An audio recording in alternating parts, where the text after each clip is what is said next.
প্রিয় দর্শক, আসসালামু আলাইকুম। আজকে আপনাদের দেখাবো গুটি পেঁয়াজের জমিতে আগাছা দমন।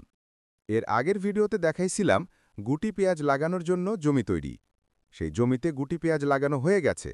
আমি একটু কাজে ব্যস্ত থাকার জন্য পেঁয়াজ লাগানোর ভিডিও দিতে পারিনি। লাগানোর পর আজ পেঁয়াজের ১৫ দিন বয়স। ১৫ দিন পর পেঁয়াজের পরিপূর্ণ চারা বেরিয়েছে। কিন্তু পেঁয়াজ জমিতে আগাছা জন্মেছে, যা আমরা ঘাস বলে থাকি। আপনারা দেখতে পাচ্ছেন আগাছাগুলো। এই আগাছাগুলোর নাম শামা ও বীরকিন্নি ঘাস।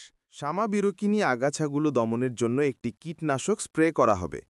কি কীটনাশক স্প্রে করা হবে আর কিভাবে স্প্রে করা হবে তা আজ এই ভিডিওতে দেখানো হবে। আগাছা দমনের জন্য যে কীটনাশকটি স্প্রে করা হচ্ছে তার নাম টাইজালো সুপার, সুইট এগ্রোভেট কোম্পানির।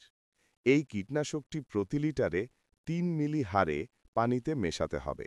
তারপর স্প্রে মেশিন দিয়ে ভালোভাবে পেঁয়াজের জমিতে স্প্রে করতে হবে। কিভাবে স্প্রে করতে হবে তা এবার দেখাবো আপনাদের। এখন পেঁয়াজের জমিতে কীটনাশকটি স্প্রে করা হচ্ছে। স্প্রে এমনভাবে করতে হবে যেন প্রতিটা আগাছা ভালোভাবে ভিজে যায়। এই কীটনাশকটি স্প্রের ফলে যে আগাছাগুলো দেখালাম ওই আগাছাগুলো মারা যাবে।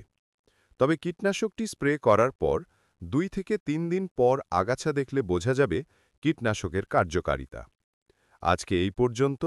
পরবর্তীতে পেঁয়াজের রোগ ও পোকামাকড় দমনের জন্য কি কীটনাশক প্রয়োগ করতে হবে তা দেখানো হবে। ভিডিওটি দেখার জন্য সবাইকে ধন্যবাদ।